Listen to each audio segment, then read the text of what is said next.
Please kindly be seated. Once again, let us place our palms together to request Geshe to give the teachings according to the well-wishes and capacities of the students. Geshe, please give teaching. Page 4. I go for refuge and turn my light to the Buddha, the Dharma, the Sangha. By my accumulations through practice of giving and so forth, may I become a Buddha to benefit sentient beings. I go for refuge and turn my light to the Buddha, the Dharma, the Sangha. May I become a Buddha to benefit sentient beings. I go for refuge and turn my light to the Buddha, the Dharma, the Sangha. By my accumulations of practice of giving and so forth, may I become a Buddha to benefit sentient beings. Sanye Joda Zoge Jonam No Janjo Bando Dane Yasunj Dage Jinso Gebe Sonam Ge Dola Penjir Sanye Nubare Shom Sanye Joda Zoge Jonam No Janjo Bando Dane Yasunj Dage Jinso Gebe Sonam Ge Dola Penjir Sanye Nubare Shom Sanye Joda Chanju Bando Dane Yasu She Dage Jinso Kebe Sonam Dola Penjir Sanje Nubare Shom Om Ye Dharma Hetu Prabhavam Hetum Tejam Datha Gato Yavatat Desham Chayo Nirodha Evam Bhakti Mahashramanaya Swaha Om Ye Dharma Hetu Prabhavam Hetum Tesham Dathagato Yavatat Desham Chayo Nirodha Evam Bhakti Mahashramanaya Swaha Om Ye Dharma Hetu Prabhavam Hetum Tesham Dathagato Yavatat Desham Chayo Nirodha Bhakti Mahashramanaya Swaha.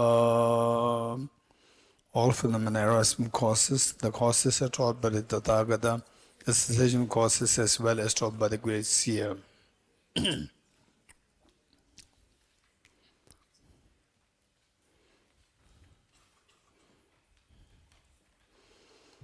Okay, we are on page 49, I think. So again is about the minor sutras and the whether the minor sutra is authentic teachings of Buddha or not. So let's quickly do that. 49, page number 32, verse number 49. So again, if you accept as spoken by the Buddha any speech that has been included in the sutras, meaning your sutras, then why not accept the Mahayana sutras, which for the most part are equivalent to your sutras? So if you look at the Mahayana sutras and the sutras that you find available in today, known as the Pali Canon, the sutras in Pali language and sutras in Sanskrit, many of them are just the same. Just the same. 15. It's because of one exception, seeing that whether the Buddha taught, like the six perfections and so forth, and like the emptiness, intrinsic reality and so forth, which are not seen in, otherwise not seen in the sutras available in Pali language. You see one difference there, and if you say everything of the Mahayana is correct, then why? Because one equivalent to your sutras would not all have been spoken by the Buddhas.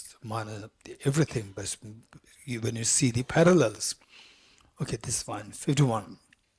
And who would consider unacceptable? Okay, now you do see some differences there. For example, like say the explaining emptiness.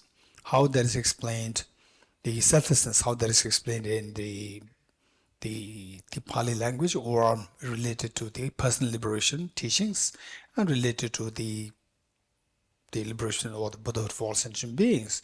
So we see that with respect to particularly with respect to selflessness concept, is so detailed explained. For example, like in the Buddha's teachings in Sanskrit language translated in Tibetan, there are about 110 volumes, and these 110 volumes, we see that there are number of the volumes which are dedicated just on emptiness. This so detailed explained by the Buddha.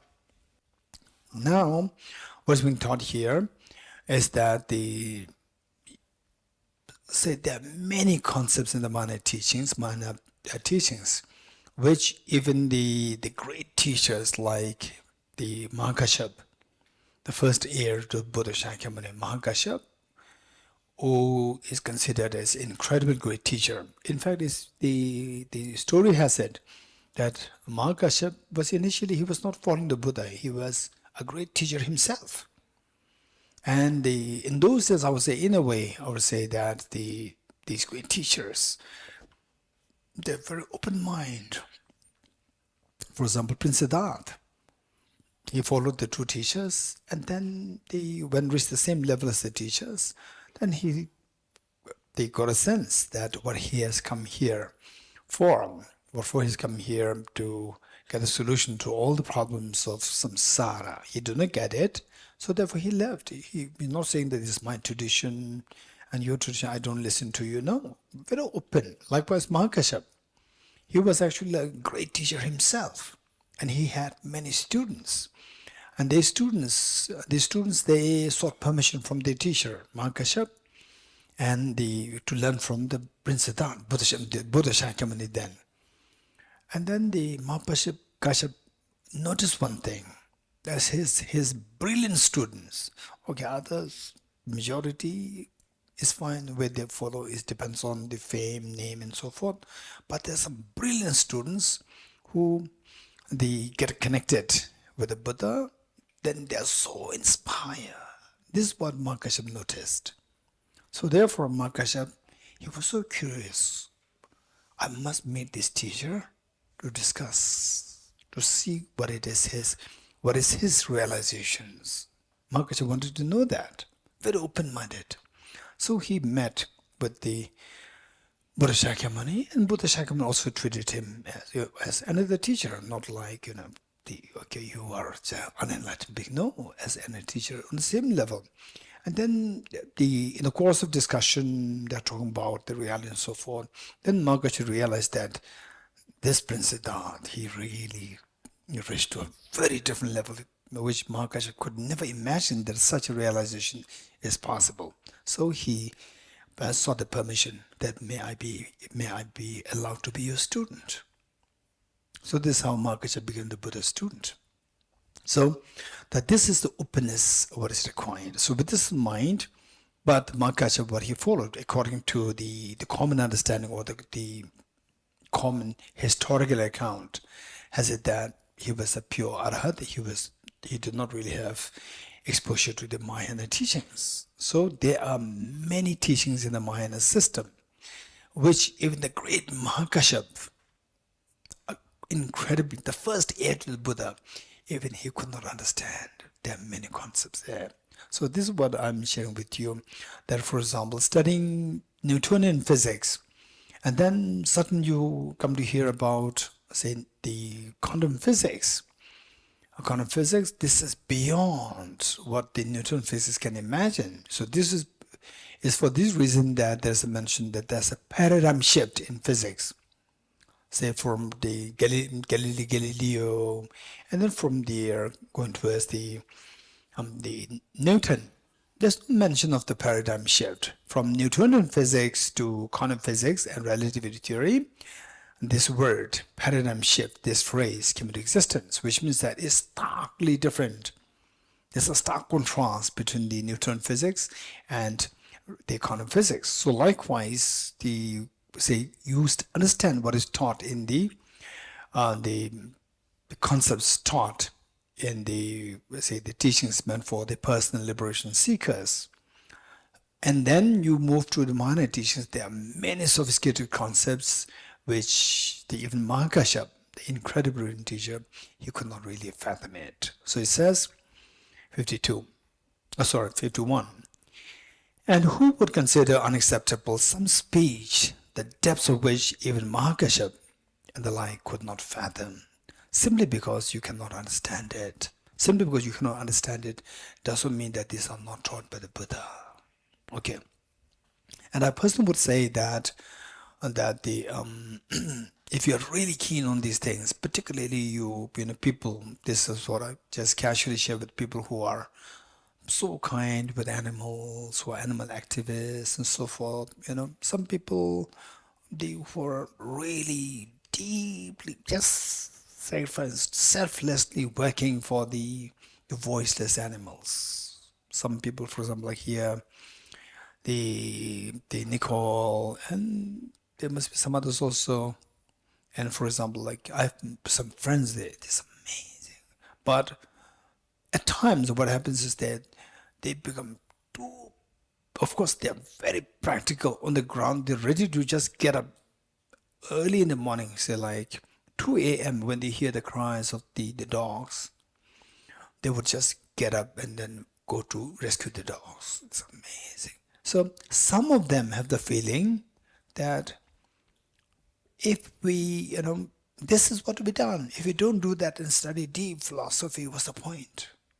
So what I would say is that particularly someone who's very compassionate for the poor people, for the poor, the voiceless animals, those people should study Mahayana teachings. Then they will know it's not just what they're working on, they can expand their work. For example, like reading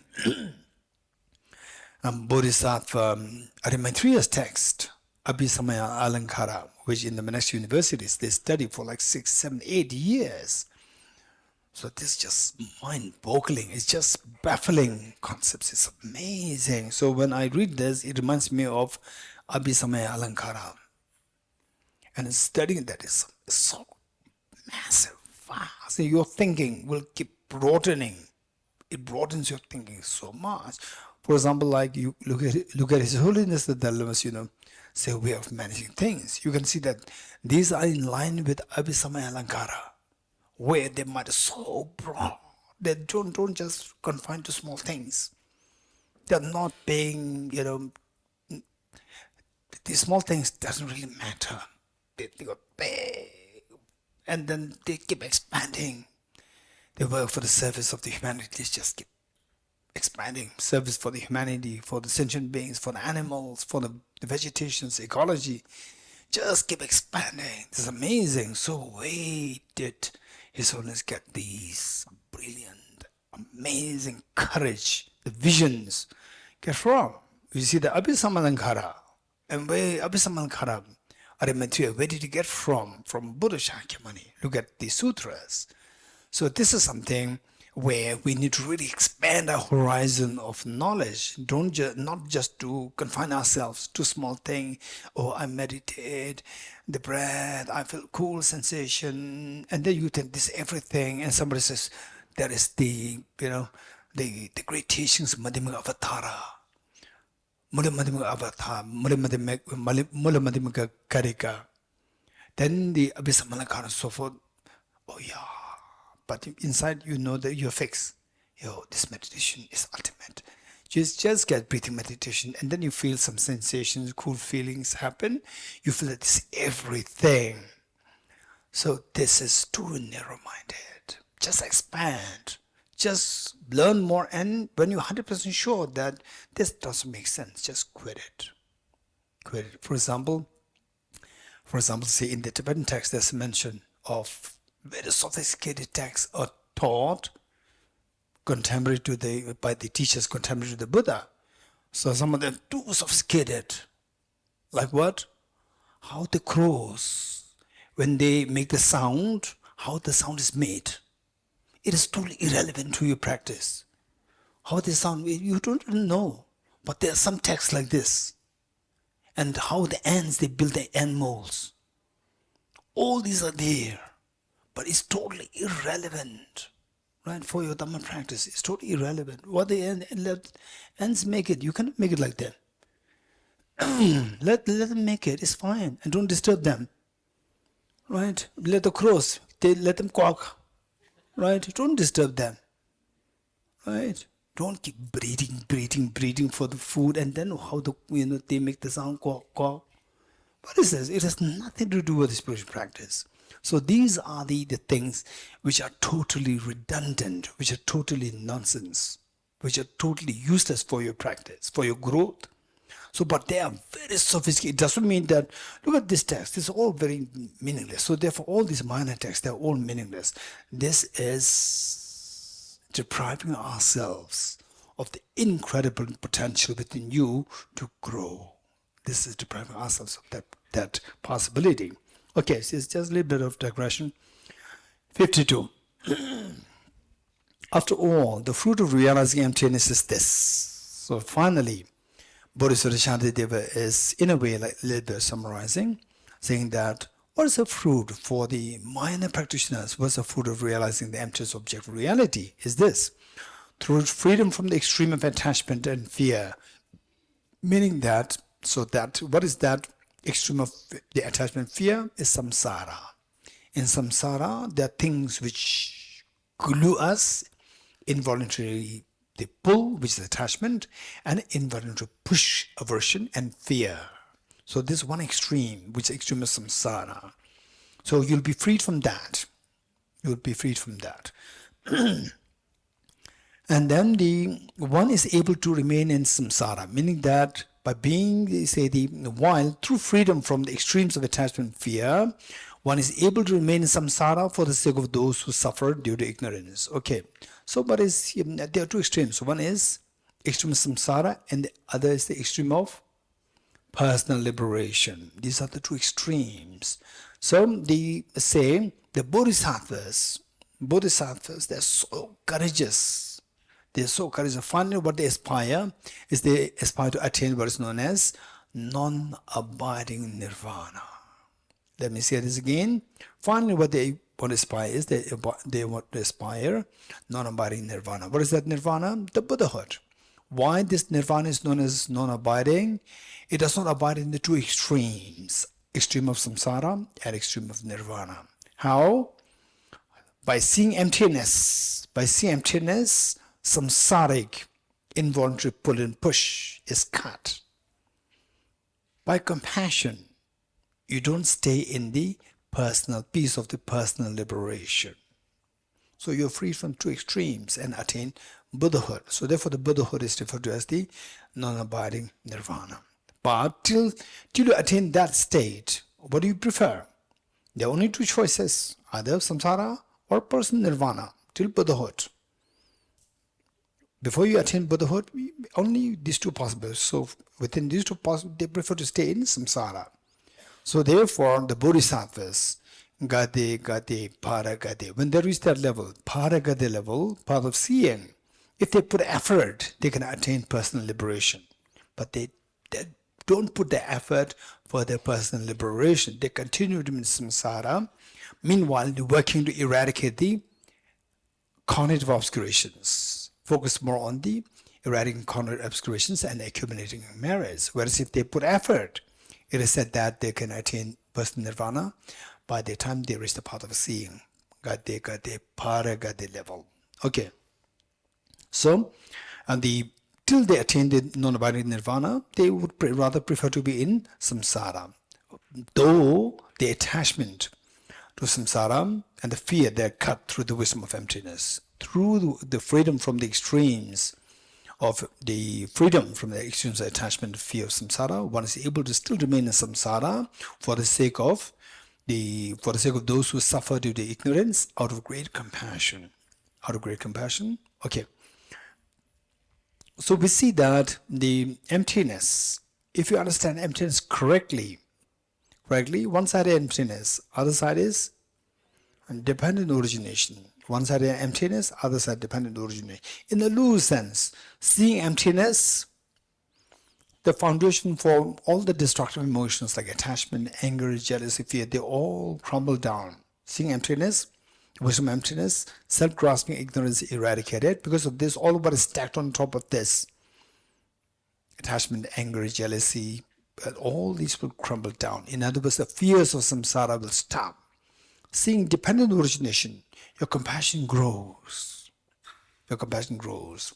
And then some of you may wonder that even then the Shravakas and Pradika Buddhas, according to Prasangika, Shravakas and Pradika Buddhas, they realize emptiness. They also realize dependent origination, but their compassion doesn't grow. So how do you account for this? This is a very important point. I said, when you see emptiness, the Arya Nagarjuna, in his text, in praise of the Bodhisattva Vivarana, said that seeing emptiness, your compassion will automatically grow. Then does it happen to Shravakas Pradika Buddhas? Yes, it happens. Because for them the anger subsides. What's the opposite of compassion? What's the opposite of compassion? Huh? What's the opposite of compassion? Disregard, hate. Girl there? Sirubia. Sirubia, which is self-cherishing. Right? Yes? Yes, self-cherishing. Okay, self-cherishing. So, say that the opposite of the attachment is anger, hatred, self-cherishing. So, when the anger subsides, anger, what I would say that gross self-cherishing, not this self-cherishing. When the anger subsides, when the self-grasping ignorance is gone, then all what is stacked on this, including anger and so forth, they subside. When the anger subsides, opposite of anger is? Anger pushes you away. Opposite of that is embrace you. What embraces you? Compassion. So compassion increases. But, say, just by realizing emptiness, compassion increases, no doubt. In fact, the Shravakas and Pradika Buddhas, we may think that they don't have compassion. That's not true. If you are to see their compassion, you may think that they are great Bodhisattvas. Perhaps some of you may think that they are actually Buddhas. Okay, shall I share the anecdotes or no? Huh? Okay, today I'll ask Prince Love. Yes, no?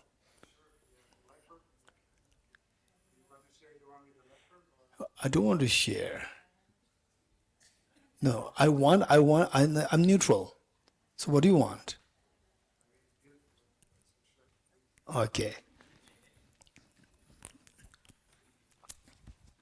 And the story is exactly what Prince Love is saying. He already knows the story. He is so out compassion, he wants others to listen to this. He knows the story already. Okay, he just summarized it, one word, leper. I'll share another story. Okay. Maybe both. The leper story is that there was an old lady who was suffering from leprosy. You know what is a leprosy problem? Where your fingers can drop like this. Your fingers affected by this disease. We don't end up, please explain what it is. Okay, to cut it short, the fingers drop. There's a problem. So this lady was suffering from leprosy and she was holding a bowl full of porridge. And there was one arahat passing by. And this arahat is particularly renowned for his amazing, the presence. Just by seeing him, you could just feel that respect and devotion. Everything comes to you just very naturally. And then this lady just thought that how I wish that I get the merit to offer my porridge to this arahat, not to this monk, because the lady would not know whether it's arahat or not. But actually it was arahat. And the Arhat sensed the lady's thoughts. So the Arhat came towards the lady, old lady, and then requested, please give me some alms. And the old lady was so happy, but at the same time she knows that she's suffering from leprosy. So she said that, I'm suffering from leprosy. I like to offer this, but I'm suffering from leprosy. It can be contagious. Then Arahat is actually not looking for the food, but he sensed that the pure thought of the lady, and he, out of compassion, he came straight to the lady. And the Arahat said, don't worry, please give me something. And the lady was so happy, and they started to pour the porridge into the Arahat's bowl. While doing so, one of the fingers dropped into the Arahat's bowl. Then the lady freed, so worried, and she really literally freed, and the Arahat could sense this. And then you decide, it's what? A leprosy finger. And in front of this lady, the Arahat picked up the finger, kept it aside, and in front of the lady, he just consumed the porridge. You're getting it? He doesn't have to consume it right there, but he consumed it, right? To tell the lady, don't worry. If somebody is to worry, it's me. I am not worried. I have no problem. So you don't have to worry. Be at ease. If you see such a person, would you describe that person as a bodhisattva or not? For sure you will describe that as a person bodhisattva. So it's incredible compassion, but it is not referred to as the great compassion. Great compassion, far beyond, far more profound than this. So this one anecdote. And the anecdote was that there was a beggar who was lying there, extremely poor, difficult, and two arahats, they were coming, and they always see him there. And next to the beggar, where the beggar was sitting, there was a stupa of which contains the relics of one of the past Buddhas. And the two arahats, they asked the beggar, why there is a stupa here? Why don't you go there and accumulate merit? And the beggar could not even walk. I cannot walk. How can I go there? And the two arahats, what they did is they lifted him up, lifted the beggar, the old beggar, and put him there. And then they got some butter and so forth. In the olden times, as a sign of respect, sign of offering, they smeared the butter on the stupas in the olden times, as a sign of respect, devotion, offerings. And then these two arahats, they got the butter, and then they brought this beggar, and they can't even move his hand. So the arahats, they lift their hand and then put a butter in his hand, and then with the hands of the arahats, they were making the hand of the beggar to smear on the stupas. So if you see these people, very kind people, how would you describe them? As a bodhisattvas or not? For sure you will describe them as bodhisattvas. It's amazing. But they are arahats, not the bodhisattvas. Okay. So the question is that whereas dependent origination, how the arahats, they see dependent origination, it is in a very simplistic form, not a sophisticated form. Because how they study emptiness, how they meditate emptiness is in a very simplistic form, not the very elaborate form. So what happened was that now I understand what it means by that. When I was in my third year of my studies, maybe the time it was like Venerable Ngawala's the class level. When I was of that level, I was in Drepung, and then I met the senior student, amazingly brilliant logician, philosopher, plus incredible good heart. Really, I would describe him as a bodhisattva, a senior monk, meaning a senior student. And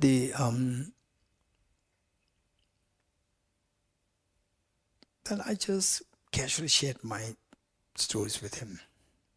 That why should I have to study too much? It was my thought. It was my thought those days.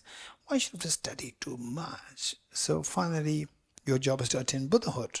For the Buddhahood, you need wisdom and the Bodhisattva. And Bodhisattva, the steps, they're easy. I learned it. Now I have to meditate on it. I have to experience it. And for the emptiness, the basic intro of the emptiness in the Avisamalankara text, in the initial text, there's a little short, the exposition on emptiness. So but this is good enough. So why do we need to study, for so many years? And this senior student, he said, to some extent what is said is right, but studying more extensively, there should be a reason. There should be a reason. And then then I persevered in my studies, and then I pushed 1 year, 2nd year, 3rd year, 4th year, finally closer to sitting for the Geshe degree. And my teacher, Venerable Geshe Bandhasabha Rinpoche, all what we are learning now about emptiness mostly is coming from him. And I did not want to sit for Geshe Dhamramkot degree. You know what Geshe Dhamramkot is? Many of you know that. I don't want to sit for this. Not because that I hate it. Because that it's more like I want to go from personal practice. Why should I spend too much time in Geshe Dhamramkot? And so I have to seek permission from my teacher that I be allowed to deviate. So I have to have reasons. And I have no reasons. So I reluctantly had to go through the Geshe Dhamramkot degree exam, the first year. And by the time I was in the process of the exam, I had ulcer problem. It was severe. I was so happy. Now this is excuse. So I went to my teacher, sir, I'm getting sick. Please allow me not to continue with the exams. And yes, of course. I was so happy. My other teachers will easily grant me permission. But this is a teacher, my main teacher, he will not grant me permission. So I'm so glad that he got. And then the next year, the exam approaching, again students have to fill up the application. And once application is submitted, then the students will be exempted from many other responsibilities. So my classmates, they are waiting. What happened, Dorji? Please submit your application. And I was just reluctantly trying to push it away. And my classmates, what happened, Dorji? We're waiting for you. So I felt so uncomfortable. What to do, right? I was just trying to ignore things, and then they will submit themselves, and I'm left out. And it's another excuse. But they were insisting that I should submit. So then, what to do? If I keep doing this, they will be they will suffer. So again, I went to, by that time, after 1 year, my ulcer problem is okay, it's gone. Now excuses no more there. And I went to my teacher, sir, please exempt me from this exam. Why? So I cannot say I'm sick. I'm not sick. I'm telling lies if I say I'm sick. So, no, why? Finish. Okay, sir. Again with the exam, again I become sick. Again I go to, sir, I become sick. Right? Oh yeah, of course you are sick. Don't worry. No exam required. Right? And again the same thing happened. It's just how I pushed like 6 years. Right? Okay, why is that? I don't forget it.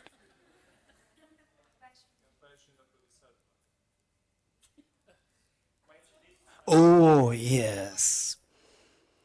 And then, meanwhile, my interest, not only my, it's more like my colleagues, my friends, my seniors. Amazing. I'm very fortunate to have met with amazing senior students. meaning that not my students, the senior colleagues, student colleagues, they are deep into contemplation, meditation, emptiness, with the deep, profound knowledge. Amazing. We come together, study together, contemplate, meditate, ask questions. What do you think? So we all is talking about the really in your meditation state, not just intellectual. Intellectual plus meditation state is extremely powerful. Then I realized, oh, that's amazing. If I quit 6 years ago, so whatever little experience or some kind of understanding of emptiness that I am getting now will be just, not even 1/10 of this will be there then. So I'm so grateful that somehow my teacher skillfully pushed me in this direction. I'm so glad. So therefore, systemic studies is so important, so precious. Okay, so the point is that the most sophisticated the understanding of emptiness, most sophisticated understanding of dependent origination, most sophisticated understanding of dependent origination, the compassion can be very sophisticated. So therefore, the Shravakas and Pradikas, although they see emptiness directly, but how they see emptiness directly and the Bodhisattvas see emptiness directly is very different. Bodhisattvas, they understand emptiness directly in a very sophisticated way, which allows them to have a very sophisticated understanding of dependent origin, which allows them to have an incredibly profound compassion. So this is the difference. Okay, with this in mind, 53. As this is the case, disputation against emptiness is improper. Finally, what we want is, we want to be free from suffering, and we want to experience the infinite happiness. And these two are actually given rise to by the wisdom of emptiness. With the wisdom of emptiness, the fears will be gone rid of, you attain fearlessness. And with the wisdom of emptiness, your understanding of dependent origination will become very sophisticated. That makes you have the infinite happiness. So both will accomplish by the meditation emptiness. So as this is the case, and disputation against emptiness is improper. Therefore, without indecision, please meditate on emptiness. Okay, 54. Emptiness is the remedy to the darkness of afflictive and cognitive obscurations. Mental defilements that we have, afflictive obscurations and cognitive obscurations. So these two can be eradicated only by the wisdom of emptiness. Other wisdoms, the wisdom of emptiness of autonomous substantial reality and so forth, they will just say temporarily suppress your gross mental defilements, but that cannot eradicate the mental defilements from the root. So what does this job of eradicating the mental defilements from the root is the wisdom of emptiness. 54. Emptiness is the remedy to the darkness. When you say emptiness, technically it should be the wisdom of emptiness. Don't just say emptiness.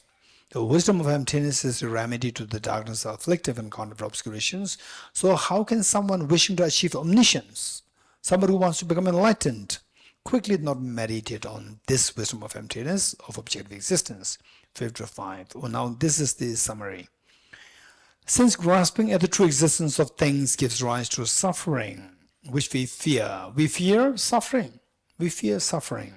And suffering is given rise to by the self-grasping ignorance, while realizing emptiness pacifies that suffering. But some people, when they hear about emptiness, they are scared. They fear that. They're scared. And they're actually scared of something which will actually remove your fear. This is very unfortunate. If you're scared of something which removes your fear, then you will not go in that direction. If you don't go in this direction, your fear will never go away. So the wise people will see that wisdom and emptiness, the initial experience, you can have a tinge of a fear. But this fear is not because of the wisdom and emptiness, it's because of the clash between our chronic disease of believing things are real with the new wisdom that you are developing. There's a clash there.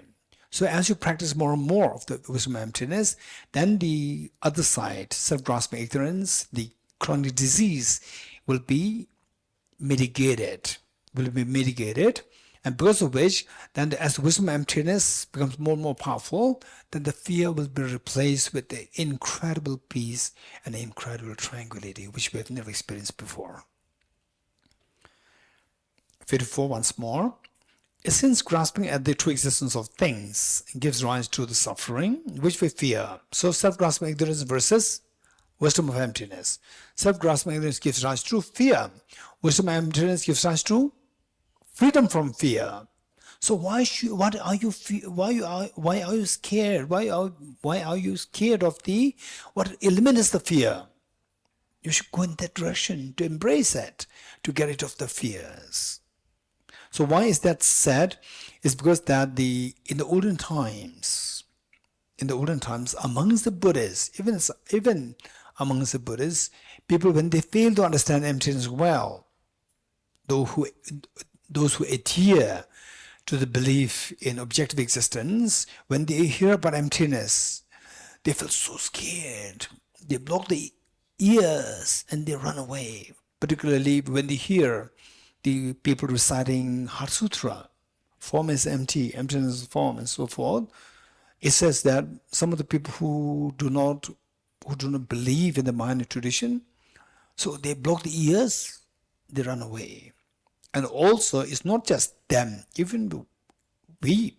For some of us, this fear can come in us. Not because you got emptiness, because that, say, the tendency for us is when you go into emptiness, it can go into the initial experience will be like going into nihilism.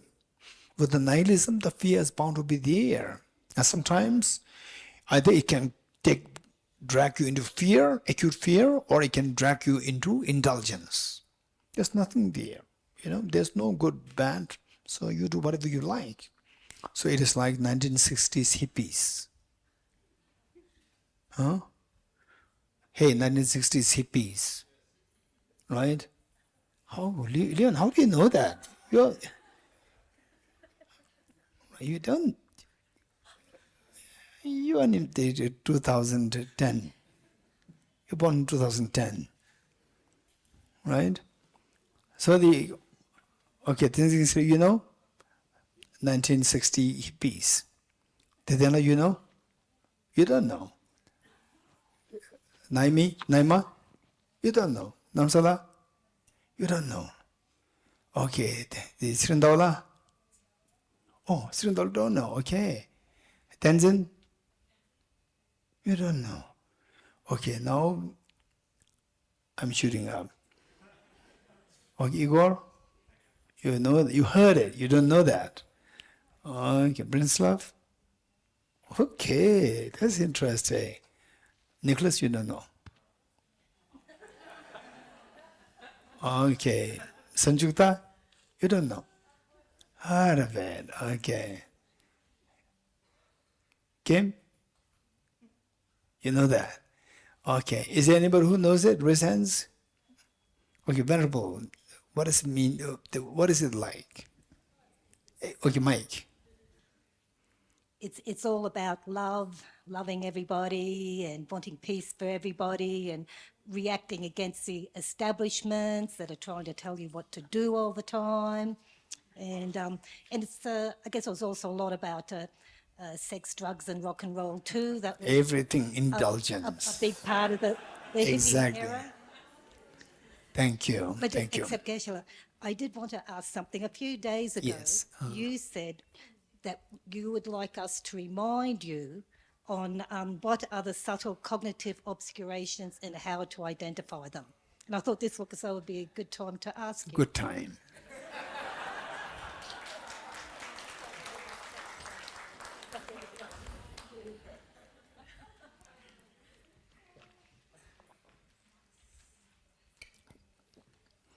Oh, how many you remember? How many remember that? And how many you exactly remember the question? How you remember the question? Reasons? Oh, who are those people who are supposed to remind me of this question? They disappeared. Okay, Kunjoli, tell me. What's the question? Don't say I think.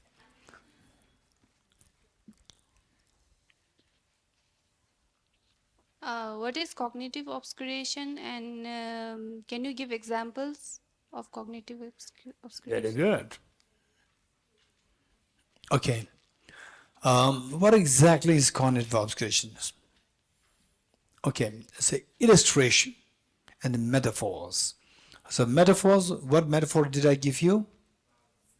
Smell of the garlic. Smell of the garlic. Thank you.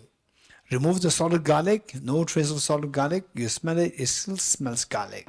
So solid garlic is a metaphor for the afflictive obscurations, and the removing the solid garlic and it still smells garlic, that is the metaphor for the cognitive obscuration. Now, what exactly is cognitive obscuration? Number one, and number two, what examples, what illustrations are there? Okay, what exactly is what? Cognitive obscurations. Okay, we are done with 55, right? So now we will, this is the transition. Okay, so let's say that this is very important. Hey, don't think I'm sharing stories.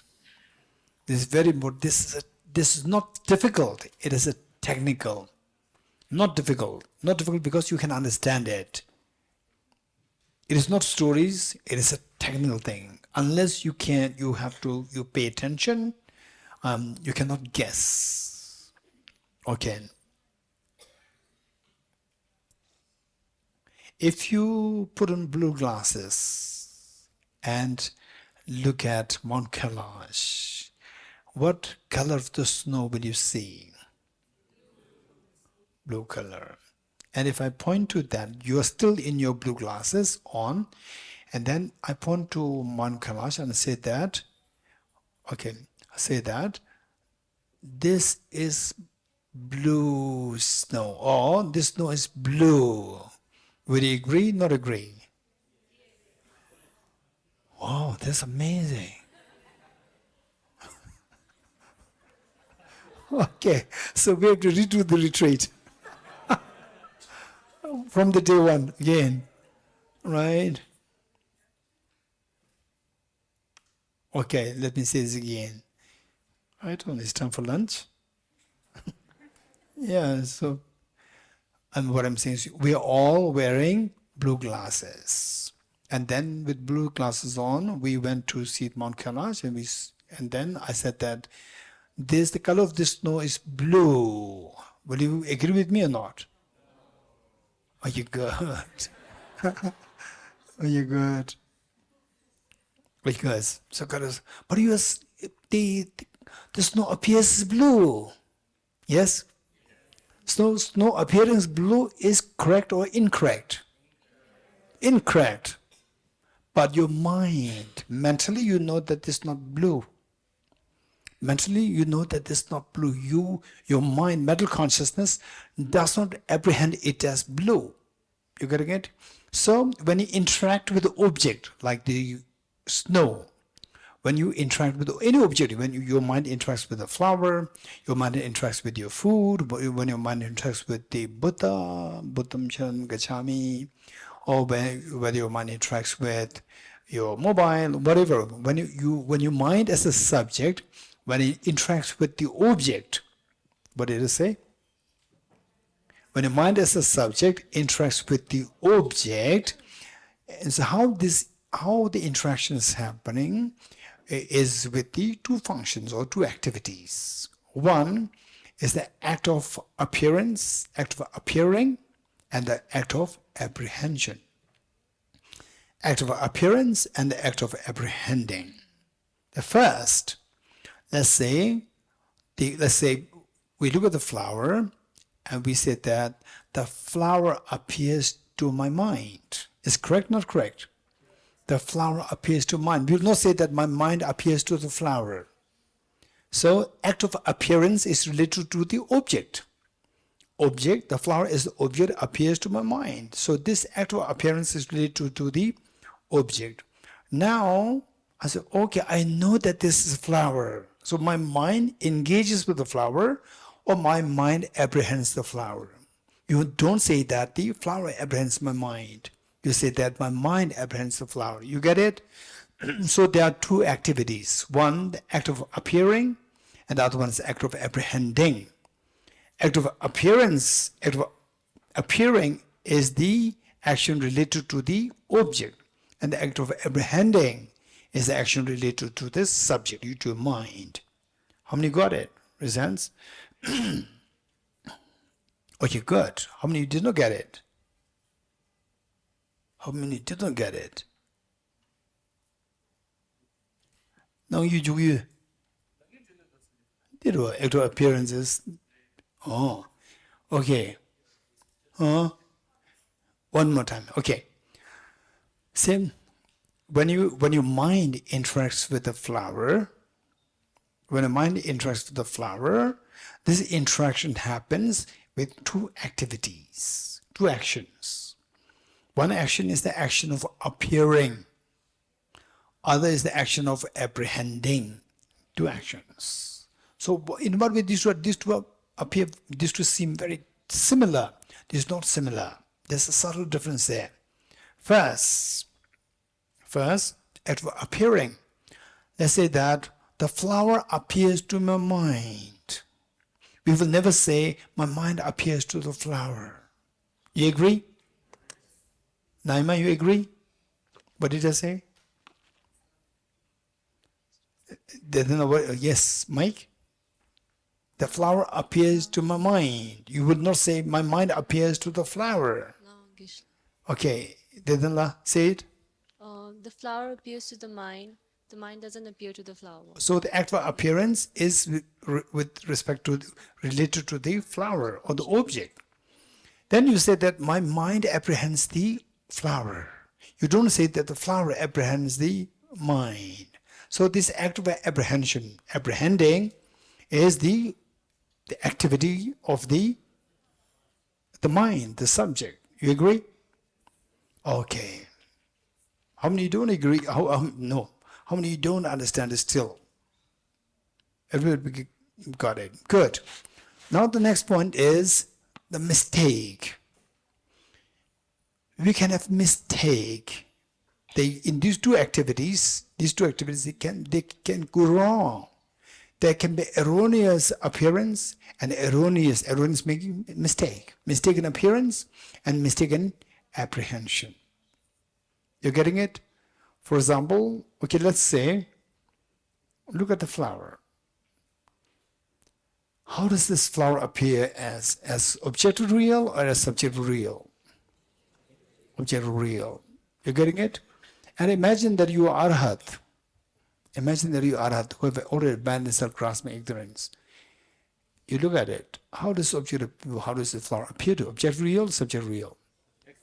How does the flower appear to you? I'm not saying how do you apprehend the flower. This is not my question. I'm going, how does the flower appear to you as object? Even if you are a hut, still the flower appears object real. The flower will stop appearing to you as object real only when you become a Buddha. Till that point, the conventional phenomena will continue to appear as objectively real. Let's not forget it. It's very important. Now you are Arahat. Your mind, so act of appearance, it is mistaken or not mistaken? The flower appears object real, while we know that we've already learned that nothing exists objectively real, right?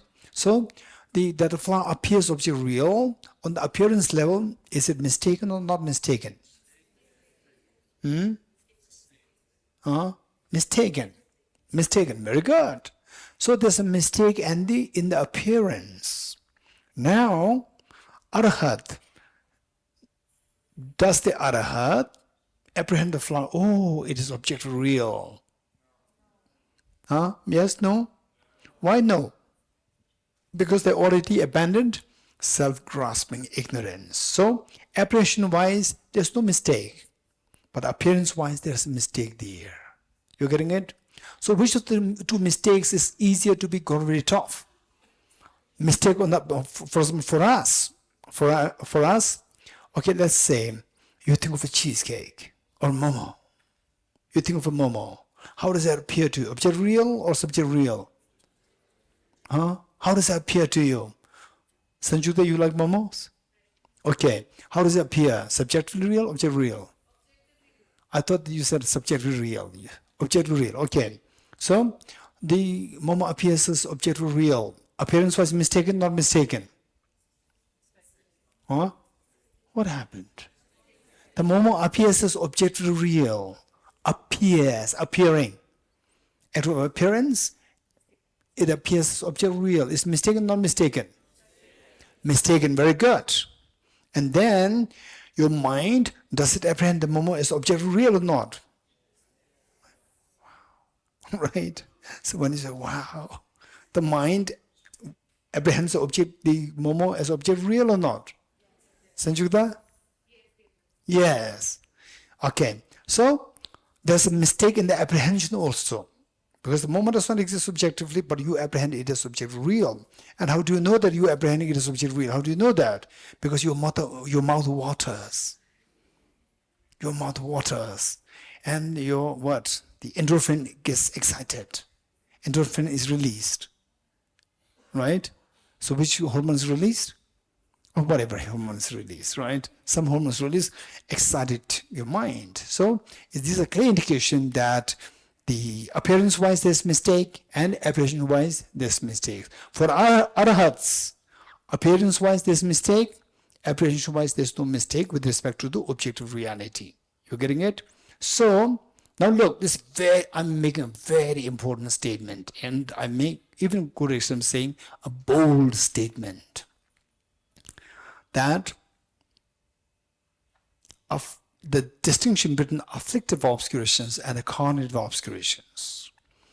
Afflictive obscurations are those obscurations related to the misperception or related to the erroneous apprehension of the object with respect to objective existence. Let me repeat it.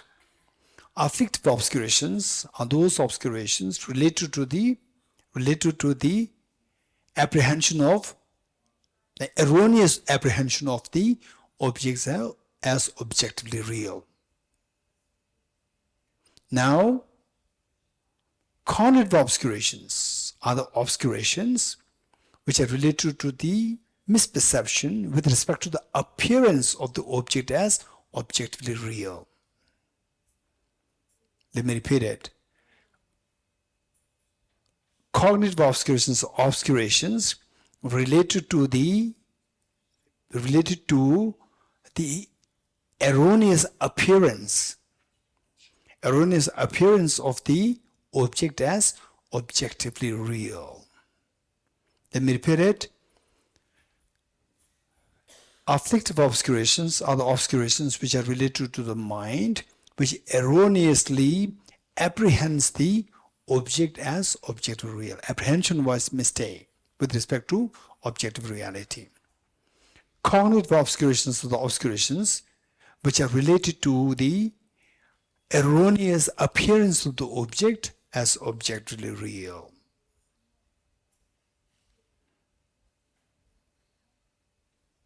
So self-grasping ignorance is mistaken with appearance as well as apprehension. Apprehension and appearance, which of the two is easier to be gotten rid of? Apprehension. So afflictive obscurations are easier to be cleansed. So even if you cleanse afflictive obscurations, still perception of things as things appearance object real is still there. So this is the symptom of cognitive obscurations. So if somebody were to ask you what exactly is cognitive obscurations, so the great scholars, for example, like Lama Tsongkhapa, say that there's a subtle imprint within the mind which is responsible in triggering the things to appear as objective real. So appearance of objective reality per se, some scholars say this is cognitive obscuration, some say not, it doesn't matter. But Lama Tsongkhapa very clearly indicated subtle imprints within the mind. For example, subtle imprints of anger, subtle imprints of attachment, subtle imprints of self-grasping ignorance, which never manifest in the form of the gross afflictions, but whose stains are responsible in giving rise to the erroneous appearance of object reality. These are the cognitive obscurations. Okay, how many you got 50% and above? 50% more. Very good. This is extremely important. Okay. Shall I ask the next question? Which repeat? Question or the answer? Everything. Okay. So what is that? Is that our mind, with respect to objective existence, our mind can be erroneous in two ways. One way, it can be, with respect to objective existence, it can be erroneous in ways of the object appearing as objective real, number one. In ways of the mind apprehending the object as objective real. Of the two, the first one falls under the category of the cognitive obscuration, and the second one, erroneous apprehension of the object as object real, falls under the category of the afflictive obscuration. So this distinction is there. Now shall I ask the next question before we go for dinner? Right? Okay. Once I ask a question, you know the rule?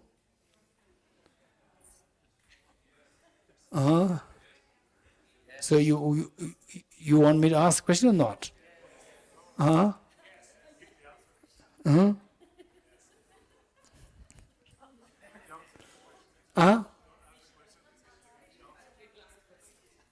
First I ask a question, then you will see whether I ask a question or not. Right? Okay, the question is, this is not a question. This question, don't worry. Okay, anything else? I ask, not ask?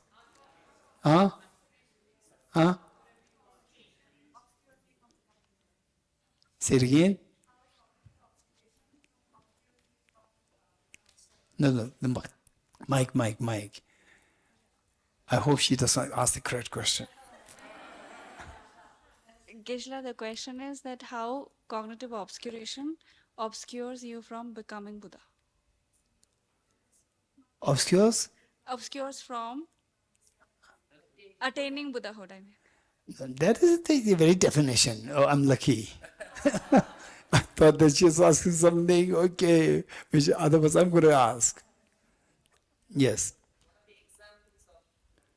That is fine. It's the metal stains. I already said it. Right? Okay, shall I ask a question or not? Leon, shall I ask? Not ask. No chance. No second chance. No second chance. Okay, I'm not hearing. So what happened? I don't know. To my ears. Tirtha Om Gate Gate Paragate Parasamgate Bodhiswatyata Om Gate Gate Paragate Parasamgate Bodhiswatyata Om Gate Gate Paragate Parasamgate Bodhiswatyata. Three processions together.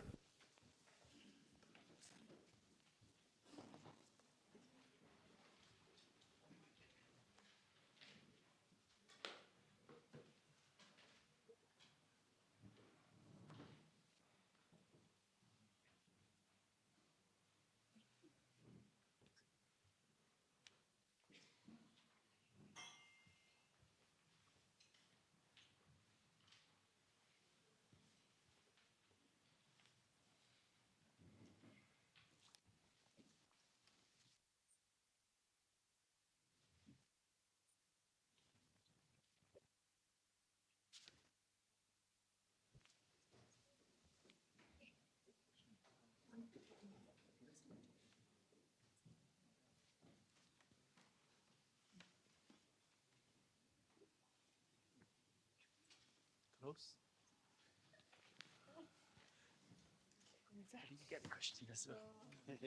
Om Muni Muni Maha Muniye Swaha. Om Muni Muni Maha Muniye Swaha.